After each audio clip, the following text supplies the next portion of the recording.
No, it's taking him out of the picture was effective, unfortunately. You know, now that we're a few months out, no care already. Any longer, I wouldn't be able to get up here. I go in like to the Republicans were getting a lot better. It's just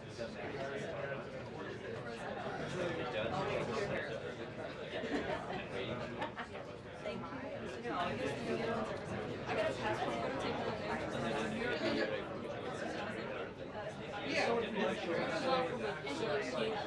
17 to 20. Well, and then went to Florida. Yeah. How about you?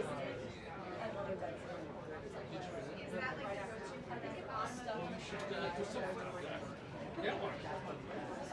I'm just staring at it.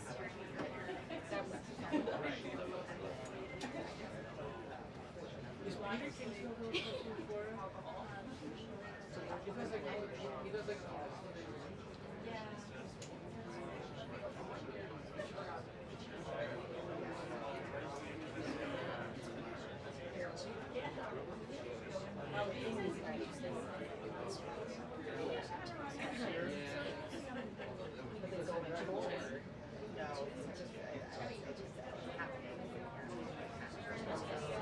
We really did our research. oh yes. And I was trying, I'm like, stop, merch it, give me to merch it. You were irritating me. I'm excited to this one is there's just so much opportunity.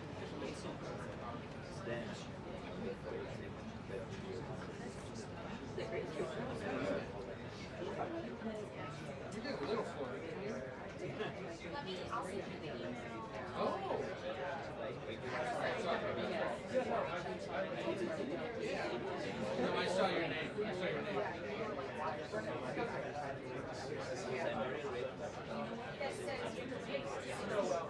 They have to respond.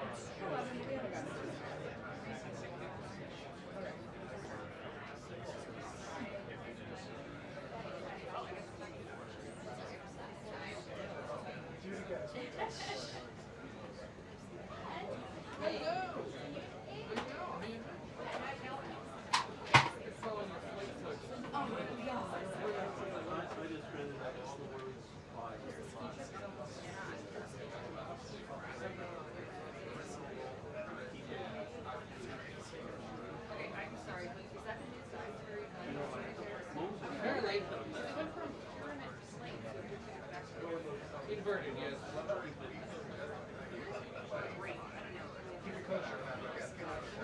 Not what they teach in journalism. Yes, you don't have to teach us when you quickly. And now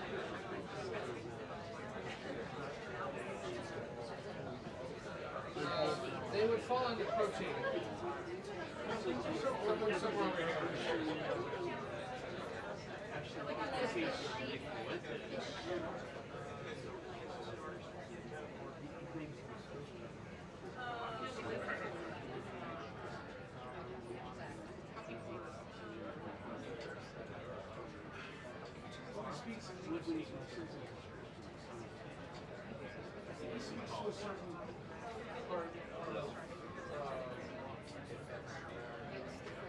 There are people in the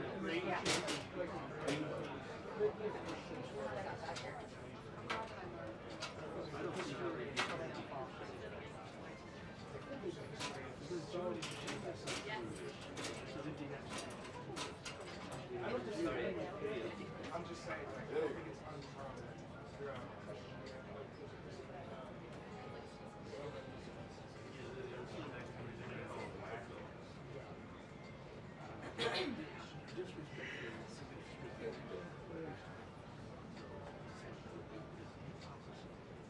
I think people use it as a compliment. That's what that means. Okay,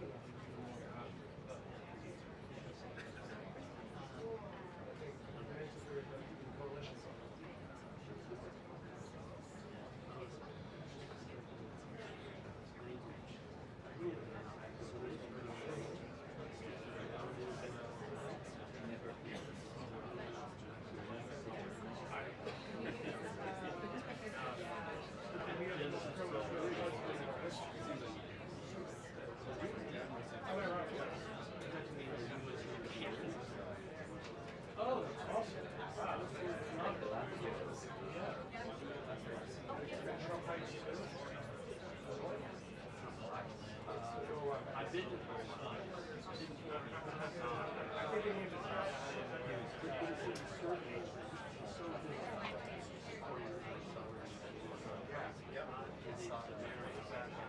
the next thing.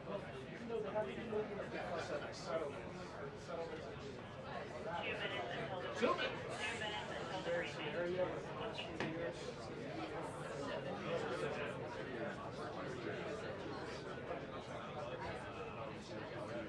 Well, there's Irish there. You have to live in Florida.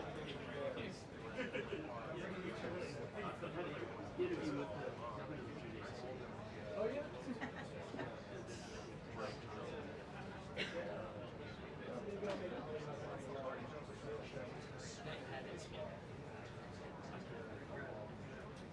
We're grandfather you in. We'll find a way to get you in. We'll find a way to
Hello, everybody. Good morning. Yes, come on up, everyone. Lovely officials with me today. All right. Dr. Carson, come on up. Thank you so much. Good morning and Happy New Year, everybody. It's great to see you. It's great to be with a very packed room. I'm sorry we kept you all very busy over the holiday break. And I know there is a lot of news out there today, both here at home and around the world. I will be happy to take all of your questions on all of that news. But first, I'm really honored to be standing up here today with esteemed members of the President's Cabinet and his health team to make an important announcement with respect to the President's domestic promise to make America healthy again as we kick off the new year. In less than a year in office, the President and his incredible MAHA team have made real progress on this front. Here are just a few of the significant MAHA achievements thus far. More than a dozen food manufacturers and trade associations have made commitments to remove artificial and petroleum-based food dyes from their products. The Trump administration took strong action to bar hospitals from performing dangerous, irreversible, life-altering transgender procedures on children. The Trump administration announced funding awards to states through the Rural Health Transformation Program, an unprecedented $50 billion investment established under President Trump's One Big Beautiful Bill. The Trump administration has also worked with 18 states across the country to ban junk food purchases using SNAP benefits starting this year. And thank you for leading that effort, Secretary Rollins. Additionally, President Trump took historic action to secure most favored nation drug pricing and secured deals with major pharmaceutical companies to massively lower the cost of prescription drugs.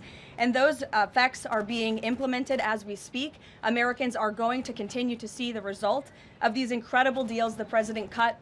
And I know President Trump and this team behind me worked incredibly hard to lower those drug costs for Americans.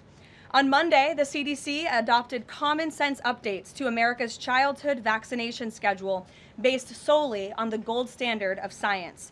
This action empowers parents and physicians to make the best individualized decisions to protect our children, while also restoring much needed confidence in our public health system. And as a MAHA mom myself, I'm very grateful for that. So thank you, Secretary Kennedy.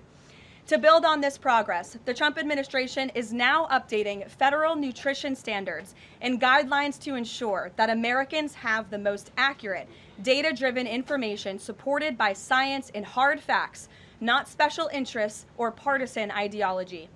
President Trump has tasked two of the great individuals behind me, USDA Secretary Rollins and HHS Secretary Kennedy, with collaborating on this vitally important project. And today they are here to officially unveil the 2025 to 2030 Dietary Guidelines for America.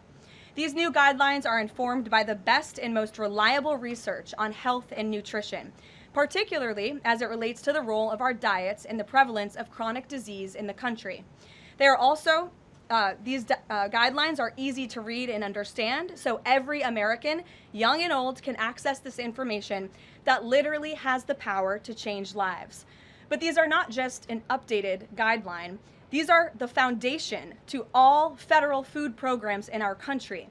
These new guidelines are going to update the food that is served to America's children in our public schools, to the plates that are served to our great men in uniform in our military, our veterans, and the food that they are consuming at the VA. And these new guidelines are also going to impact nutritional programs for the needy in our country, such as WIC and Head Start. Unfortunately, for decades, federal dollars has promoted low-quality, highly processed foods that lead to scores of long-term health issues, which means Americans have gone broke because of these health issues. Faulty dietary guidelines of the past stacked the deck against healthy eating and food options for everyday American families, which has fueled the chronic disease epidemic and jacked up the healthcare costs of households across the country. This failed approach in our public health system ends today. When these guidelines are followed, Americans will be saving themselves thousands of dollars. If we want to cut healthcare costs in our country, we must become a healthier country. According to the CEA, poor diet is the root cause of obesity, which accounts for $400 billion in medical spending each year. A healthier America will lead to a more affordable America. The new dietary guidelines from the Trump administration will ensure federal dollars go to real food to improve public health and therefore save the American people their hard-earned cash over the course of their lives. So with that, I am going to hand it over to Secretary Kennedy. The great people behind me will give remarks, and then we'll get into Q&A for the officials that are here on this specific topic. They will leave because they're all very busy people, and then I will open it up to Q&A with the rest of you on the rest of the news in the world. So thank you, and we'll start with Secretary Kennedy. Thank you, Karoline. Thank you. Today marks a decisive change in federal nutrition policy, made possible by President Trump's leadership and the work of MAHA moms and public health advocates who demanded reform. Today, in accordance with President Trump's directive, Brooke and I will release the dietary guidelines for Americans 2025 to 2030, the most significant reset of federal nutrition policy in history. These guidelines replace corporate-driven assumptions with common sense goals and gold standard scientific integrity. These new guidelines will revolutionize our nation's food culture and make America healthy again. For decades, Americans have grown sicker while healthcare costs have soared. The reason is clear. The hard truth is that our government has been lying to us to protect corporate profit-taking, telling us that these food-like substances were beneficial to public health. Federal policy promoted and subsidized highly processed foods and refined carbohydrates and turned a blind eye to the disastrous consequences. Today, the lies stop. The new guidelines recognize that whole, nutrient-dense food is the most effective path to better health and lower healthcare costs. Protein and healthy fats are essential and were wrongly discouraged in prior dietary guidelines. We are ending the war on saturated fats. Diets rich in vegetables and fruits reduce disease risk more effectively than many drugs. Whole grains outperform refined carbohydrates. Added sugars, especially sugar-sweetened beverages, drive metabolic disease, and today our government declares war on added sugar. Highly processed foods loaded with additives, added sugar, and excess salt damage health and should be avoided. As Secretary of Health and Human Services, my message is clear: eat real food. Nothing matters more for healthcare outcomes, economic productivity, military readiness, and fiscal stability. The dietary guidelines shape dozens of federal feeding programs, including Head Start. These standards affect 45 million school lunches every day, meals for 1.3 million active duty service members, and food served to 9 million veterans in VA hospitals. Today begins the work of aligning those programs with affordable, whole, nutrient-dense food. Implementation requires coordination across the government. I'm working with many of my fellow cabinet secretaries to deliver results. I want to thank Bobby Mukamala, thank you very much, who is the president of the American Medical Association, for committing to mobilize the medical community on nutrition. And I thank also the American Academy of Pediatrics for partnering on this effort. I also look forward to working with Dr. Jay Bhattacharya and Dr. Marty McCary to fund and prioritize rigorous nutrition research at the NIH and at the FDA. The stakes are measurable and severe. A Johns Hopkins analysis estimates that 48% of every federal taxpayer dollar now goes to healthcare. The CDC reports that 90% of healthcare spending treats chronic disease. That means that 40%, 40 cents of every dollar that taxpayers pay in this country is going to treat diseases that could be averted through good food. The United States has the highest obesity and type 2 diabetes rate in the developed world. We spend 3 times more per capita than the European Union on healthcare, yet our life expectancy is 5 years lower, largely due to diet-related chronic disease. Our childhood obesity rate is 5 times higher than countries like France. 1/3 of U.S. teens have prediabetes, over 35% are overweight, or obese, and 20% of young adults have non-alcoholic fatty liver disease. 77% of military-aged Americans are ineligible for military service because of diet-related conditions. If a foreign adversary sought to destroy the health of our children, to cripple our economy, to weaken our national security, there would be no better strategy than to addict us to ultra-processed foods. It's shocking that our own government helped to drive these cataclysmic changes in our diet. The damage is real, it is preventable, and President Trump has ordered it to end. If the United States reduced obesity, type 2 diabetes, heart disease, and Alzheimer's to Japanese levels, we would save approximately $600 billion a year.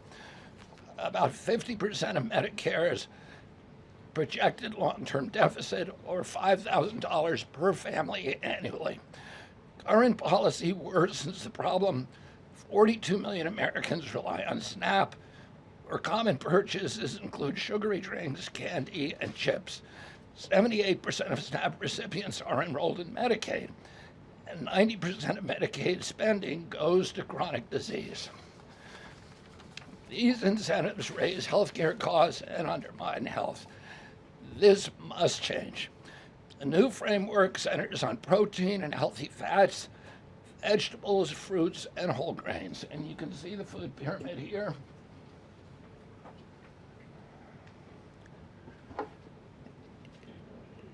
It's upside down, a lot of you will say. But it was actually upside down before, and we just righted it. For the first time, the dietary guidelines directly address ultra-processed foods and set firm sugar limits in federal procurement, driving a significant reduction in added sugar in school meals. I want to thank President Trump for his leadership and the partners committed to ensuring that federal food dollars support real food and better health. Thank you. And I want to introduce my partner and friend, Brooke Rollins, who was an extraordinary collaborator on this. Thank you. Well, good morning, everyone. Happy New Year. What a honor to be here. I think this is Karoline's first press conference back, and what a great way to start the new year, 2026. I want to thank Secretary Kennedy. Your commitment to the well-being of Americans is such a blessing to this nation. We have been working on these new dietary guidelines really since almost day one. Bobby and I were voted on the same day and sworn in on the same day. So I think the partnership from minute one has been real and extraordinary. As Secretary Kennedy mentioned, America is in the middle of the worst chronic health crisis in our nation's history. Over 40% of the roughly 73 million children in the United States have at least one chronic health condition, and nearly 90% of healthcare spending goes toward treating people with chronic disease. Secretary Kennedy mentioned that, but it is really important to keep underscoring that fact. This crisis is unacceptable. It prevents Americans from living healthy and happy lives. And for decades under both Republicans and Democrats, federal incentives have promoted low quality, highly processed foods and pharmaceutical interventions instead of prevention. As a result, nutrient-dense whole foods grown by America's farmers and ranchers have been increasingly displaced. The Trump administration is acutely aware of this danger, and today this announcement is making a major step in doing something about it. Thankfully, the solution is simple and should be non-controversial. Eat real food. This is the main message of the new Dietary Guidelines for Americans 2025 to 2030, which encourage households and schools to prioritize whole, nutrient-dense foods. That means more protein, more dairy, more healthy fats, more whole grains, more fruits and vegetables, whether they are fresh, frozen, canned, or dried. We are finally putting real food back at the center of the American diet. Real food that nourishes the body, restores health, fuels energy, and builds strength. This pivot also leans into the abundant, affordable, and healthy food supply already available from America's incredible farmers and ranchers. By making milk, raising cattle, and growing wholesome fruits, vegetables, and grains, they hold the key to solving our national health crisis. And President Trump is mobilizing government to ensure families across America have greater access to these healthy foods. In the past 12 months, inflation has slowed and wages have risen for the first time in 5 years. Under President Trump's leadership, prices for everyday staples are declining and more help is on the way.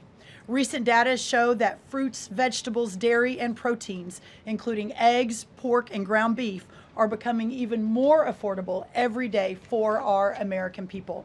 American households enjoy the most affordable and abundant food in the world, and today's release only reinforces that reality. A healthy meal is within reach for all American families. These new dietary guidelines are a framework which is meant to be customized to meet the needs, the preferences, and the financial status of all American families. For example, a meal including such items as pork or eggs or whole milk or cheese, tomatoes, other fresh and frozen fruits and vegetables, whole grain bread, corn tortilla can cost today right around $3 for that meal. $3. And soon USDA will finalize our stocking standards, which means that those businesses in America that take the SNAP benefit, what they are required to stock in order to take that benefit, by the way, that's almost 250,000 retailers across America, that very soon we will be finalizing that rule that will mandate all 250,000 retailers in America double the type of staple foods that they provide for America's SNAP households. This means healthier options will be in reach for all American families, regardless of circumstance, at levels never seen before in our country.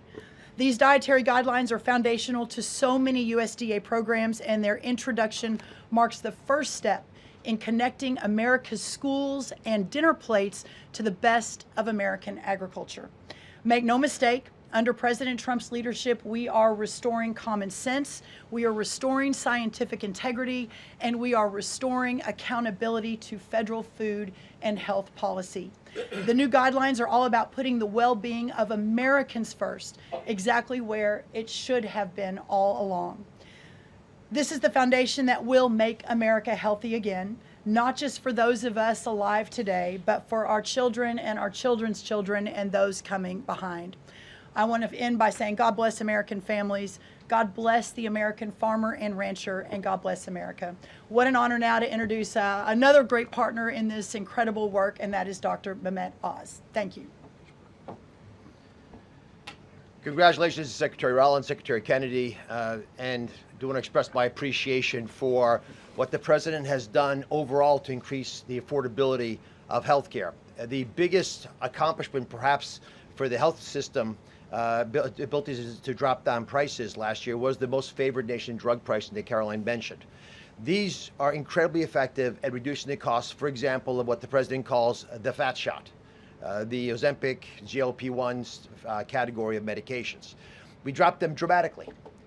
But the best way to reduce drug spend in America is to not need the drugs in the first place. What you're hearing today with these dietary guideline adjustments are going to be massively effective, and not just dropping the need for us to buy these weight loss drugs, but buy the expensive drugs for autoimmune problems. We have evidence that food is medicine when it comes to conditions as varied as mental health issues from Alzheimer's and depression to fundamental realities of how children learn in school. So the question then becomes, what is this actually going to do in dollars and cents? And I had the group at CMS run some numbers for us to try to give you concrete assessments of how much this will drop the spend that the federal taxpayer must make for Medicare and Medicaid. And I'm more optimistic today than ever that we can address the fast rising rate of healthcare expenses in America because of movements like this. Right now, we're increasing health expenditures in America at roughly twice the rate of the GDP growth. We will correct that if we can get America to be healthier, because you can't be a wealthy nation without being a healthy nation. So 2 numbers for you to remember. The first is 30 billion. Why? 30% of healthcare costs are directly attributable to obesity. I'm not talking about indirect associated expenses, which are also present, but a very conservative number, 30%, are directly attributed to obesity. That's about $300 billion a year for just Medicare, If we were to affect obesity by 10%, which is an incredibly conservative and justifiable assumption that has been borne out in evidence-based dietary experiments and trials, just that alone is $30 billion of reduction of expenses for Medicare rather. That's also obviously correlated with Medicaid reduction in spending. In Medicaid, it's a different opportunity because in Medicaid, we educate children. 53% of children in America are covered by Medicaid or CHIP. And we have programs to teach kids and their parents what to eat, and how to make these dietary guidelines the Secretary Rollins and Secretary Kennedy have crafted with the teams into practice. It will dramatically change the natural history of how children are able to participate in life. But let me give you one last number. If we're able to get the average American, who today retires on average at age 61, get them just to work 1 year longer, because they feel so vital, so strong, so bullish about their future, because they're feeding their bodies nutrients that are essential to their high-functioning productivity, we will increase the overall GDP of our nation by trillions of dollars. So we will reduce healthcare expenses. At the same time, we jazz up the U.S. economy with trillions of dollars created by the productivity of American workers. God bless you both for making the DGA feasible and making it perhaps the wisest investment we could make in our communities. Marty McCary is one of my closest friends, the powerful leader of the FDA, who's been taking brave steps along the line and has additional insights. Thanks. Thank you, Dr. Oz. Today marks the beginning of the end of an era of medical dogma on nutrition.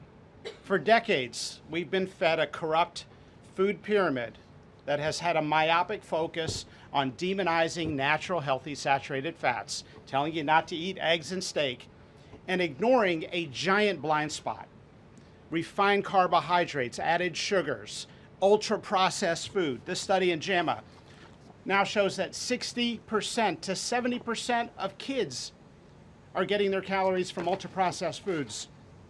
That's an epidemic. We now have a generation of kids addicted to refined carbohydrates, low in protein.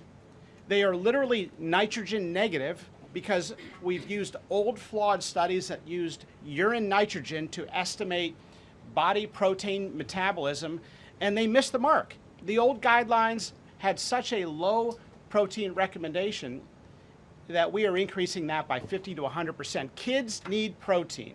The old protein guidelines were to prevent starvation and withering away. These new protein guidelines are designed for American kids to thrive, and they're based on science, not on dogma. We have 40% of our kids now with a chronic disease.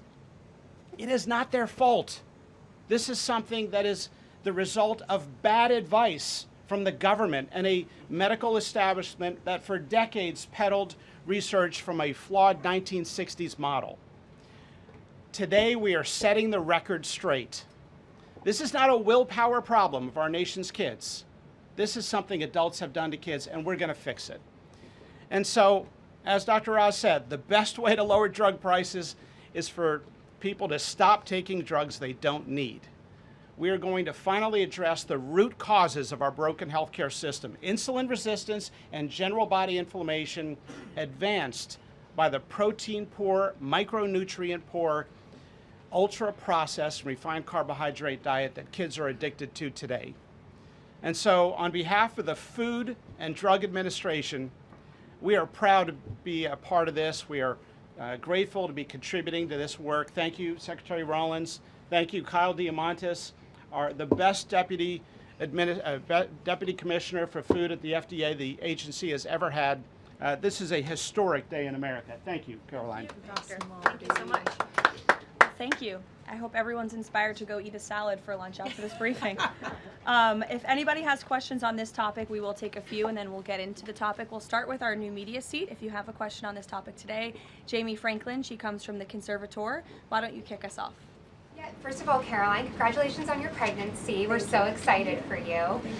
Matt moms across the country, including myself, are just so excited by what this administration is doing to make our kids healthy again. But we do have concerns when it comes to these blue states pushing back on a lot of progress that we're making as an administration. And particularly, we're really excited that you guys revised and streamlined this vaccine schedule. However, what we have seen is that these blue states, whether it be no tax on tips, no tax on overtime, or pushing back on immigration, they continue to stop your guys' progress. So what has been the response from these blue states? Because as MAHA moms enrolling our kids in school, this is a big issue, and we celebrate what you guys are doing, but we want to have it even in the blue states as well.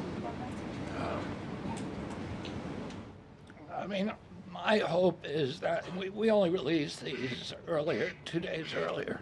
I'm sorry. Duck is also high in protein. That's an interesting. Duck is a good thing to eat, everybody. We only released the new vaccine schedule 2 days ago. The vaccine schedule, there's nothing compulsory in it. Everybody, I've always promised, I'm not going to take people's vaccines away from them. People who want to get vaccines, everybody who wants them can get all of the vaccines that were on the old schedule. They will all be paid for by the Vaccines for Children program or for the insurance the same as before. We release guidelines that we think are optimal to public health. They're the same with core vaccines that are required by the European community. And those nations all have much better health outcomes than we do.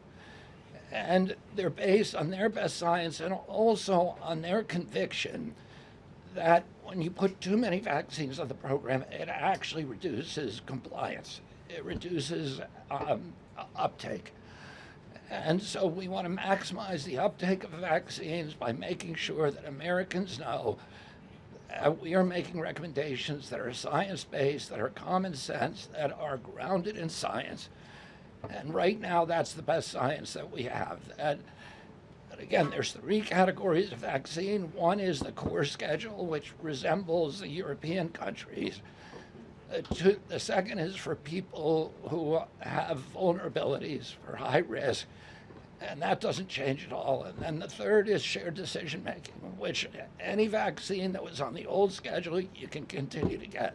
So people will make their own choices, and that's what democracy is about. I asked the boss, Karoline, for permission to add a little bit to this because I think it's really important. And by the way, Jamie, what a superstar you are. It's so fun to see you in this seat, Jamie Franklin. The blue state question is a really important one. And for those of us that are running agencies with these programs, I mean, I've talked to a lot of you already about how we have 22 blue states that won't give us their SNAP data so that we can figure out and ensure that those who really need these programs are actually getting these programs. Clearly, you all have been writing about Minnesota. California's next. We're looking at New York, some other states.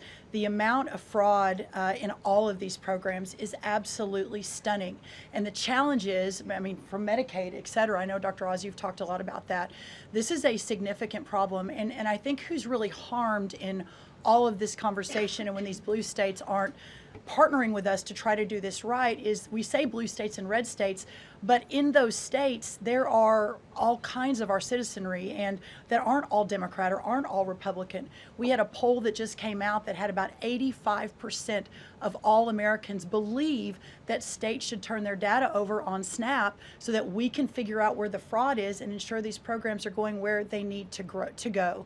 So my request of these blue states and these blue state governors is partner with us. Let us figure out how to do this better. Let us make sure that whether it's the vaccine schedule or the SNAP program or the Medicaid program or the child care program, that we are doing everything we can to protect every tax dollar, but to also ensure those who need it the most vulnerable in our society, are getting the programs they need versus those who A, are not even supposed to be here, or B, are cheating the system.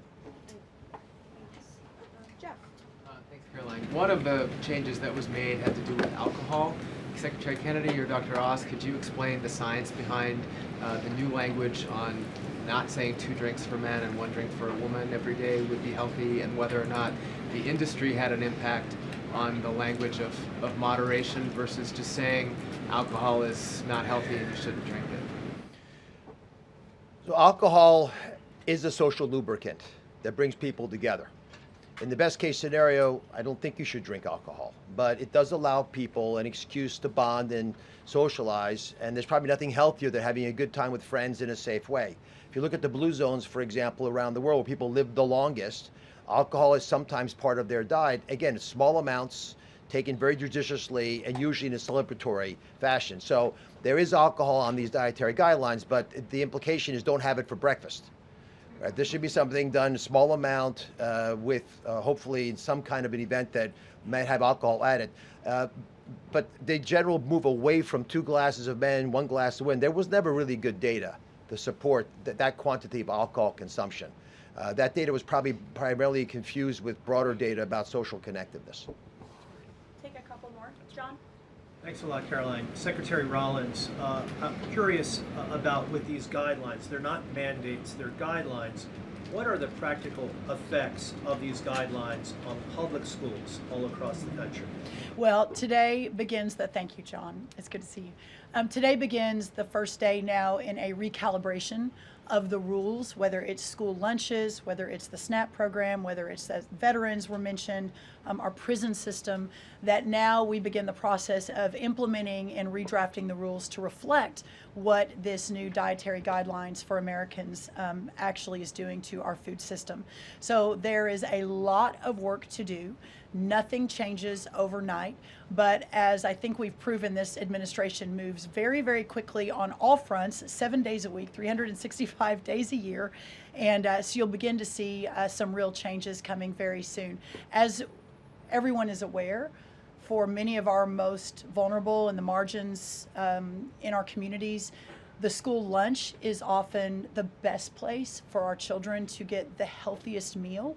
Hopefully with stocking standards and reworking SNAP and the SNAP waivers we've done, that begins to change too. But right now, that is going to be the single most important, from my perspective, move forward, is the school lunches and making sure that we're getting the right amount, the best amount, and most nutrient-dense foods into the schools. Thank you. You also mentioned, Secretary Rollins, cost when you had your remarks a little bit earlier. Is eating healthier more cost effective? Is it cheaper than just having a diet of processed foods? I had a whole chart to show you, but left it in the back, unfortunately, that yes, indeed, that eating healthy, for the most part, we've got 100 simulations, is actually less expensive. The challenge is the access to those healthy foods, especially in parts of America where they have food deserts. They don't have a H-E-B or a Kroger or a Central Market. These are all Texan grocery stores, but whatever similar across the country. But that is why these stocking standards in SNAP are so important. So if you have a economically challenged family, and the only place they're getting their food is the 7-Eleven. We have a longer term important policy priority, and that is getting grocery stores into these lower margin communities. But for now, requiring those retailers, those 250,000 retailers across America, to double their stocking of healthier foods, that will allow us to immediately get these better foods into all communities, but especially the most vulnerable. Thank you, John. Let me just add something to that. Brooke and I are working on a program. Affordability is the priority for the president. And we know we have to make it easy and accessible for healthy foods for every American. And we believe we can do that. We think affordable food is within reach of every American family. We are working on a education and information program that will allow American families all over the country to come onto our website and find the healthiest foods at the lowest cost for themselves. I'd also just add this. The idea that a cheap meal made of processed food is cheap is an illusion, because you're paying for it on the back end. You're paying for it with diabetes, with obesity, with illness. And if you internalize that cost of the meal, it would be a tiny fraction of the long-term cost of eating bad food. So we'll take one more in the white blazer. Thank you. Karoline. Secretary Kennedy, you mentioned healthy fats, but also ending the war on saturated fats. Can you clarify how much saturated fats Americans should be consuming? I'm going to let Marty take that since he wrote a book about it. Look, the old dogma in the 1960s when Eisenhower had his heart attack and Ansel Keys said it was the saturated fat. That's never been substantiated. And so that flawed research has become dogma over the years, and eventually the conversation was sidelined. In this new guidance, we are telling young people, kids, schools, you don't need to tiptoe around fat and dairy. You don't need to push low-fat milk to kids. And we are maintaining the 10% of calories as saturated fat in the guidance. The real issue is protein. The fact that 60 to 70% of the calories of kids today in America is ultra-processed food. These are the issues that have become giant blind spots where we're now putting attention. And we hope that there are conversations in every school board in America, in every church and synagogue and house of worship, every home in America will now have conversations. We've got to talk about school lunch programs, not just putting 6-year-olds on Ozempic. Food can be curative. We've got to talk about the microbiome and fiber and healthy whole grains and the good soil that food comes from and the healthy, clean waters and good farming techniques. So that's the focus of this guidance. Thank you. Great. Some of you may be wondering why Dr. Carson is here. He is our National Nutrition Advisor working alongside Secretary Kennedy, and he's played a big role in this effort. So I want to thank you so much, Dr. Carson, for being here today. And thank all of you for being here today. I know you're all very busy people, and these people have a lot of questions on things other than diet, I'm sure. So I'm going to get to work, and thank you guys so much for coming. Thanks, everybody. Thank you. Thank you. Okay, thanks. All righty. Great. Does anyone have any questions? Rachel, why don't you start? Thank you, Caroline. The president has been adamant that he is now in charge of Venezuela, but Delcy Rodriguez said the government of Venezuela runs her country, no one else, saying, quote, there's no external agent governing Venezuela. So which one is it? Let me just be very clear. This is the first time that I've addressed Venezuela from the podium since being back and since the historic and incredibly successful military operation, law enforcement operation conducted by our United States military that you all saw and the world witnessed last week. The skill, the might of the United States military and our country under the leadership of this president is on full display to the rest of the world. And let's just set the record straight. There isn't another military in the world who could have pulled off this operation. There is not another president in the world or in our nation's history who had the courage to authorize such a mission. And I think the world has taken notice that America is truly back. With respect to Venezuela, the Trump administration, led by Secretary Rubio, the vice president, and the president's entire national security team, is in close correspondence with the interim authorities in Venezuela. We obviously have maximum leverage over the interim authorities in Venezuela right now, and the president has made it very clear that this is a country within the United States, the Western Hemisphere, close by the United States, that is no longer going to be sending illegal drugs to the United States of America. It's no longer going to be sending and trafficking illegal people and criminal cartels to kill American citizens as they have in the past. And the president is fully deploying his peace through strength foreign policy agenda. So we're continuing to be in close coordination with the interim authorities, and their decisions are going to continue to be dictated by the United States of America. Just one follow-up when you talk about that leverage there. Has the Venezuelan government fully committed to turning over its oil to the United States indefinitely, and what happens if they do not? Well, as you saw, the president announced last night, this was a deal. This was a deal made by the president and his team with the Venezuelan interim authorities. This will benefit both the American people and the Venezuelan people. And Secretary Wright and the Department of Energy are working with the interim authorities and also with the private oil industry to execute on this historic energy deal. That's not only good for the United States, but it's also going to revive the prosperity, the safety, the security of both the United States and Venezuela as well. Ed. Following up on the oil part of this, the 30 to 50 million barrels of oil, how exactly is that going to work?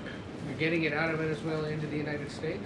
Yes. And then what? That's exactly right. So as you know, Ed, as the president announced last night, this was the sanctioned oil that was basically just sitting in barrels, sitting on ships because of the effective quarantine of the United States of America. And the interim authorities have agreed to release that oil to the United States, so it will be arriving here at home very soon. The United States government has already begun marketing Venezuelan crude oil in the global marketplace for the benefit of the United States, engaged the world's leading commodity marketers, key banks to execute and provide financial support for these crude oil and crude product sales.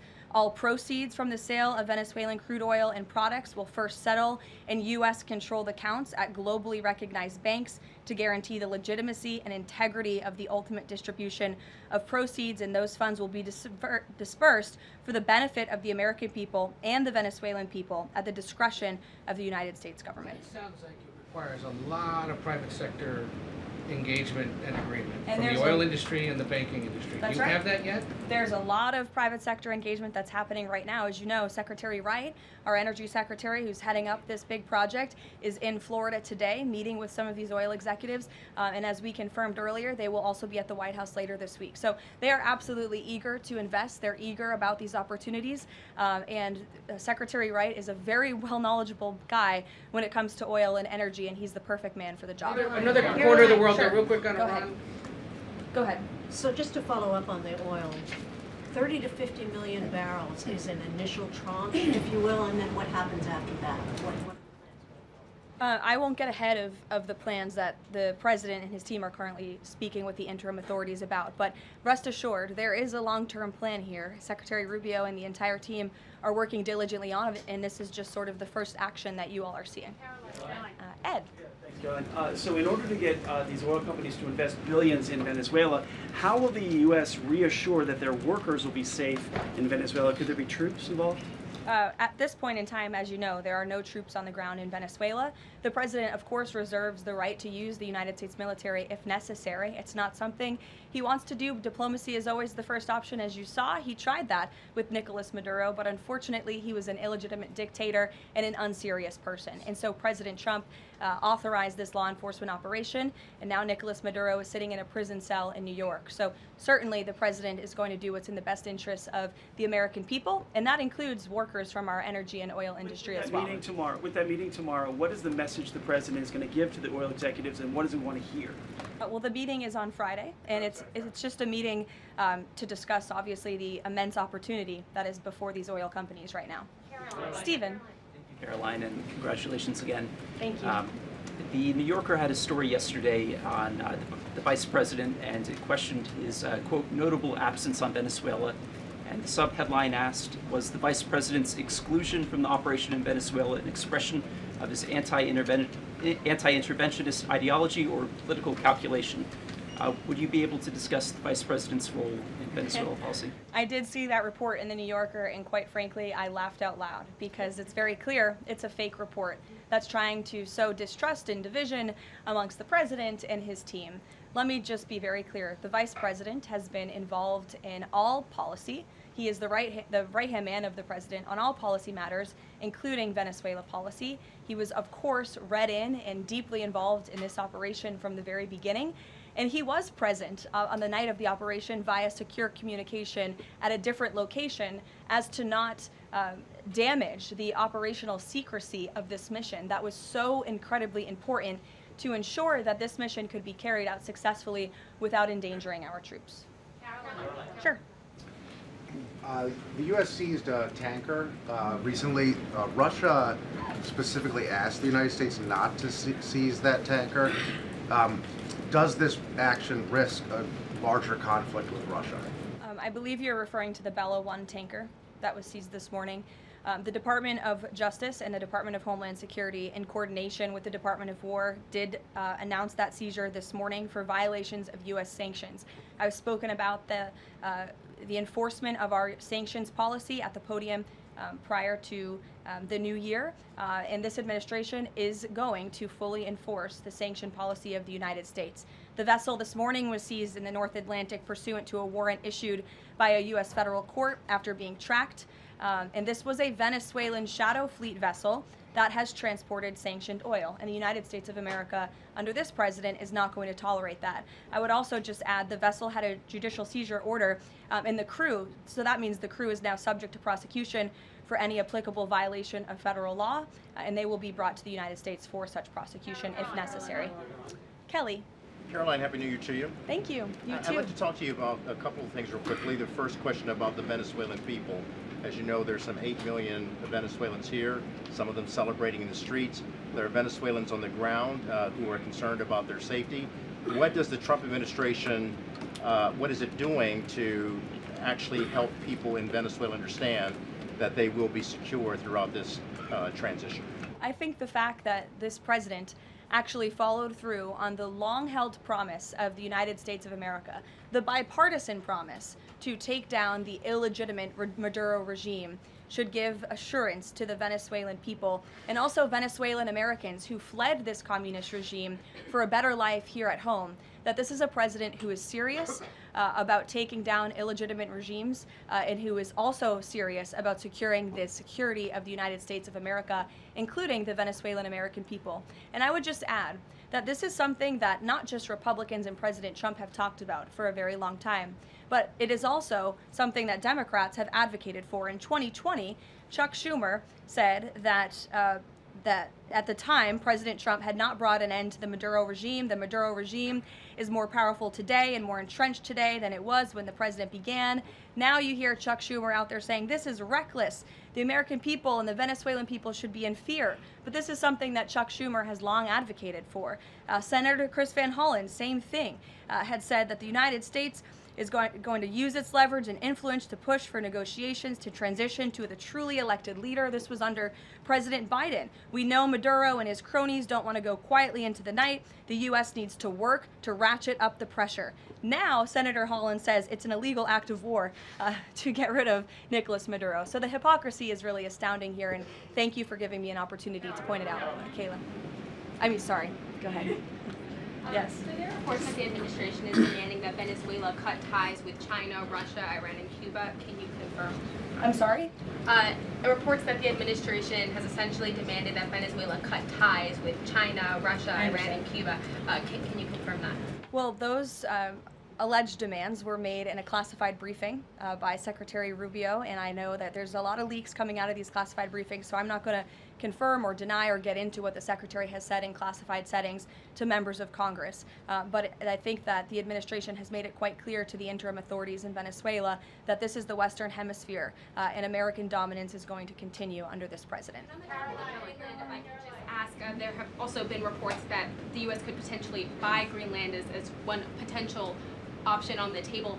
What would such an offer look like? Is there anything monetarily you could provide, any details there? Well, that's something that's currently being actively discussed by the president and his national security team. And I would point out that the acquisition of Greenland by the United States is not a new idea. This is something that presidents dating back to the 1800s have said is advantageous for America's national security. The president has been very open and clear with all of you and with the world that he views it in the best interest of the United States to deter Russian and Chinese aggression in the Arctic region. And so that's why his team is currently talking about what a potential purchase would look like. Jackie. Karoline, just following up on Greenland, why not rule out taking it by military force?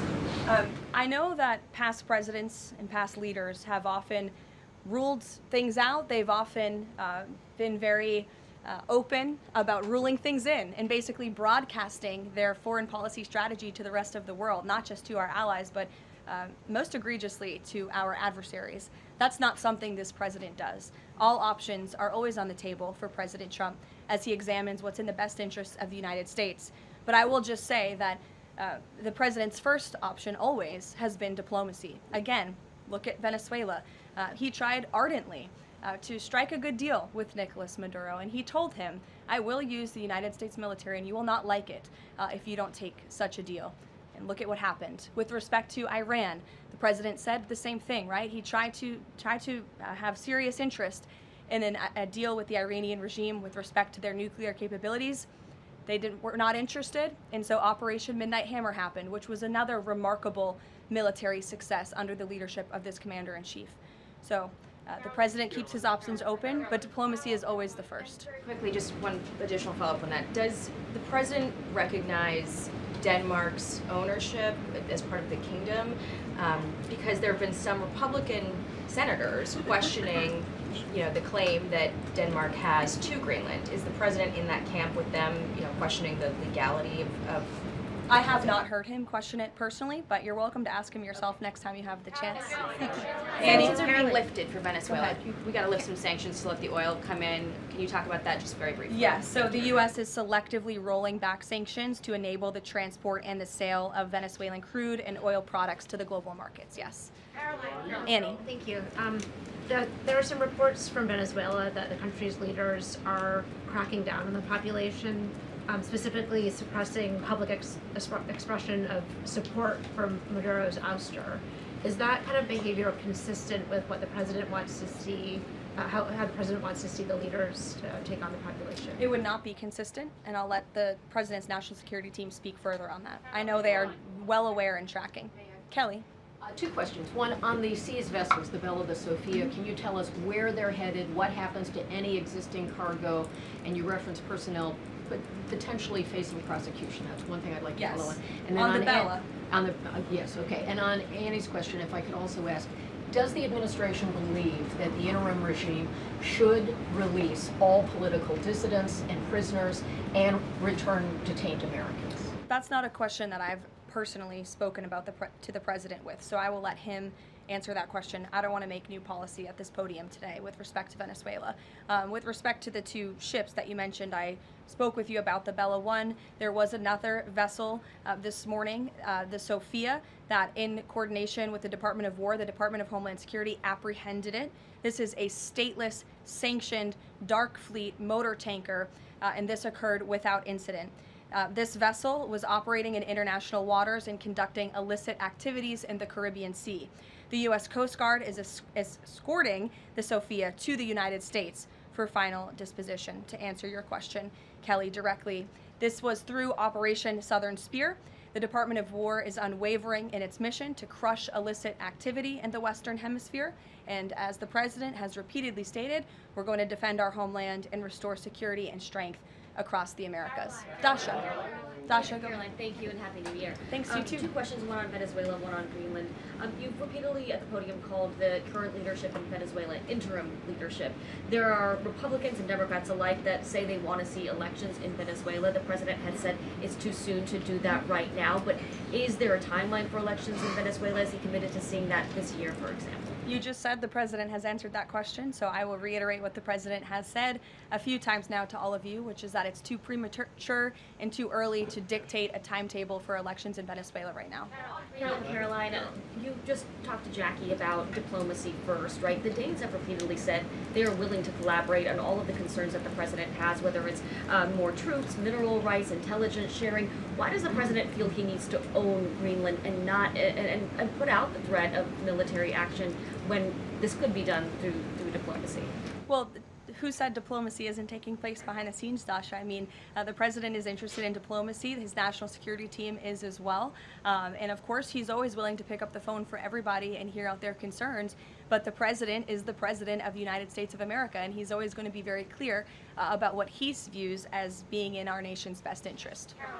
Reagan.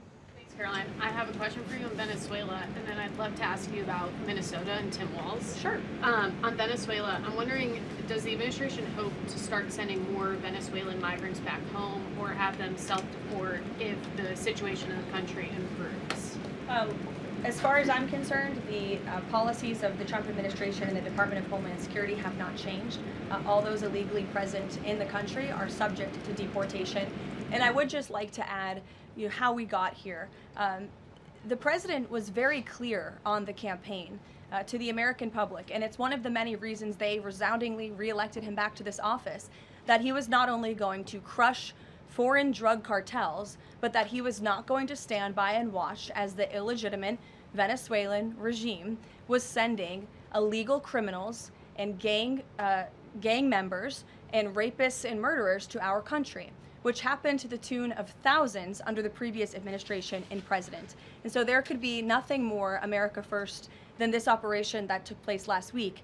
And I would just remind all of you in this room that there were innocent Americans like Jocelyn Nungare who lost their lives at the hands of dangerous Venezuelan criminals who were sent here by the Maduro regime. And that has been the president's North Star and guiding principle throughout his entire policy since January 20th. Tim Walz in Minnesota. Does the administration believe that Tim Walz potentially dropped out of the governor's race because he could be under criminal investigation? I don't know if there's a criminal investigation. If there was, I wouldn't be able to comment on it from up here, to be honest with you. But I think Tim Walz probably dropped out of the race because he realizes he no longer has the support of the people of his own state, which is a remarkable downfall considering he was the number 2 on the Democrat Party's ticket just about a year ago. When it comes to Minnesota, the fraud that we have seen, the wide scale of fraud is really remarkable. It's egregious. I would encourage every single journalist in this room to go to Minnesota and to cover it yourselves. As for the Trump administration, we have officials who have been on the ground almost every day. Secretary Noem was there yesterday. Secretary Bessent will be traveling there later this week to talk about the fraud and to do a roundtable on this very topic. And I would just like to leave you with an update. To date, the Department of Justice has charged 98 total defendants in several Medicaid fraud and related case programs. 64 were convicted, and 85 of the 98 charged were of Somali descent. The DOJ has also issued over 1,700 subpoenas, executed over 130 search warrants, and they have now added more attorneys to their office there to absorb the case flow. DHS is on the ground going door to door conducting large-scale criminal and HSI investigations. They have also sent approximately 2,000 agents to Minneapolis to assist with law enforcement and immigration enforcement. As I said, Secretary Noem was on the ground yesterday. The Department of Health and Human Services has also begun requiring a justification and photo evidence for all child care related payments nationwide, and they required Minnesota to conduct a full audit of all child care centers. They also froze $185 million in funding to Minnesota. And Dr. Oz, who was just here, also notified Governor Walz they're going to begin auditing Medicaid recipients and deferring payments on claims based on waste, fraud, and abuse. The Department of Labor is also conducting a targeted review of Minnesota's unemployment program. Department of Agriculture requiring Minnesota to conduct recertification for SNAP recipients, and HUD has launched investigations into the public housing. SBA has also suspended nearly 7,000 borrowers amid suspected fraudulent activity. So, with all of that, rest assured this is an all-hands-on-deck effort from the entire administration to get to the bottom of this and to ensure that the ripping off of taxpayers in the state of Minnesota, and it won't just be Minnesota, it'll be any state across this country where fraud has taken place, and we are protecting law-abiding, tax-paying American citizens. Phil. Thank you, Caroline. Just to follow up on Greenland, there are treaties already on the books that give the United States access to the island. They can construct and maintain military bases there. We can house personnel on the island. The U.S. has control of landings, takeoffs, anchorages, etc. So I'm curious if you could just spell out for the American public, what specifically would the U.S. gain by taking control of Greenland that the U.S. doesn't already have access to right now? More control over the Arctic region and ensuring that China and Russia and our adversaries cannot continue their aggression in this very important and strategic region. And there would be many other benefits as well that, again, the President and his national security team are currently talking about. Jeff, I'll give you another one. Welcome. A broad sort of stand-up question on foreign policy. Are you concerned about increasing tensions with Russia because of the tanker seizures? And how does the U.S. action in Venezuela impact the ongoing relationship with China and the President's relationship with President Xi? I think the President has very open, honest, and good relationships with both President Putin of Russia and also President Xi of China. He has spoken with them numerous times, as you know, since coming to office about a year ago, and I believe that those personal relationships are going to continue. But as for the President and the United States, he's going to enforce our policy that's best for the United States of America. And with respect to these ship seizures, that means enforcing the embargo against all dark fleet vessels that are illegally transporting oil and only legitimate commerce, to answer your question much earlier, Rachel, determined by the United States, is going to be permitted. And that's the policy of this administration, and he's not afraid to implement it. One more stand back. Just one more stand back. I just want to ask last one. I remember asking the president here at the beginning of his term if he was committed to Article 5 and NATO, and he said yes. Has his stance on NATO or his commitment to NATO changed? Did you see his statement earlier today? He said we will always be there for NATO even if they are not there for us. And I think that answers your question directly. Yes.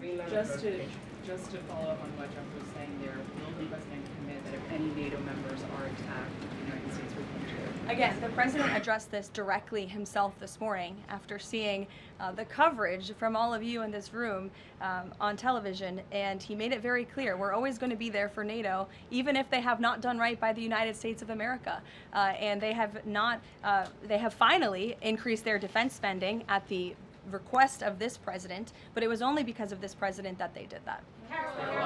We'll take a couple more. Michael, go ahead. Thank you, Caroline. Happy New Year and congratulations. Thank you. Two questions, if I You may. too. One on healthcare, one on Mexico. On healthcare, the president says he wants Republicans to be flexible on the Hyde Amendment in order to pass healthcare legislation. What is the White House's message to pro-life voters who say federal funding for abortion goes against their values? Well, the president did not change the administration's policy. It was President Trump who signed an executive order protecting the Hyde Amendment. It's the Trump administration that has taken multiple actions on various fronts to ensure that taxpayer dollars are not funding the practice of abortion. What the president was saying yesterday was Republicans, and frankly Democrats too, need to show a little bit more flexibility so we can actually get something done with respect to the issue of health care. Republicans have amazing ideas. The president himself, as we spoke about earlier, has launched this Most Favored Nation drug pricing initiative, has cut good deals with Big Pharma. He wants to see Republicans and Democrats too, if they're willing, codify those executive orders into law so that these good deals can remain and these prices can continue to be lowered long after this president and this deal maker in chief is gone. Presidents talked a lot about health savings accounts and giving more money back to the healthcare consumer rather than to these giant insurance companies, and he's been very outspoken and tough on them too, and I think you'll see more and hear more from him directly on that issue. So he wants to see Congress get something done with respect to health care, and that was the point that he was driving home yesterday. Mexico, Caroline, Haley, President Trump says the drug cartels are running Mexico. What action does he need to see Mexico's president, Claudia Sheinbaum, take to prove that she's in control of that country, in control of those cartels? And does the White House believe she's able to do that without U.S. intervention? Look, I think the president was speaking very candidly and frankly about the reality on the ground in Mexico. Haley. Caroline, Happy New Year. I wanted to Thanks, ask you you too. about the seized tanker, the Vela. There were reports before this that Russia had sent a submarine to escort it. Was there any engagement with that submarine? And then was the deconfliction line with Russia used ahead of boarding that? Again, this was a Venezuelan shadow fleet vessel that has transported sanctioned oil. The vessel was deemed stateless after flying a false flag, and it had a judicial seizure order, and that's why the crew will be subject to prosecution. Mary. On Colombia, the president talked over the weekend and suggested that he would be open to an operation there. Should the president of Colombia be expecting Delta Force anytime soon? And then I had another one for you on California. That would be a very unwise question for me to answer, to weigh into. What's your next question? On California, can you share any more about the fraud investigation? The president said that there was one. Who's being investigated and where is it starting? Again, this is going to be a all-hands-on-deck government-wide effort. The president has directed all agencies across the board to look at federal spending programs in not just Minnesota, but also in the state of California to identify fraud and to prosecute to the fullest extent of the law all those who have committed it. Take one more. Sure. Thank you. Caroline, yesterday was the 5-year anniversary of January 6th. Democrats and mainstream media continue to push their big lie that it was an insurrection and that police officers died that day. The reality is that 4 Trump supporters died on January 6th and 2 women were killed by January 6th police. Everybody knows Ashley Babbitt was shot in cold blood by Capitol Police Officer Michael Byrd, but there was another woman, her name was Roseanne Boylan from Georgia, and she was pepperballed, gassed, and ultimately brutally beaten with a stick by January 6th police officer Lila Morris. The Biden administration and mainstream media lied and told Americans Roseanne Boylan died of a drug overdose on Capitol steps. Her family is now asking for an investigation. Is the administration aware of the circumstances of her death, and will there be an investigation finally? Well, for investigation, I will have to defer you to either the FBI or the Department of Justice, and I'm sorry to have to do that. But with respect to all of the facts that you just laid out, the White House relished the opportunity yesterday to actually create a new website to share the facts with the American public, but also all those in this room. We knew the media would be covering January 6th quite a bit because they think it's something that the American people are still believing their lies on. They think it's something that still helps their case against this president. Obviously not, or else he wouldn't have been reelected in an overwhelming fashion in November of last year. And so I would encourage everyone to take a look at the website. It's quite well done. And thank you all very much. It's great to be back with you.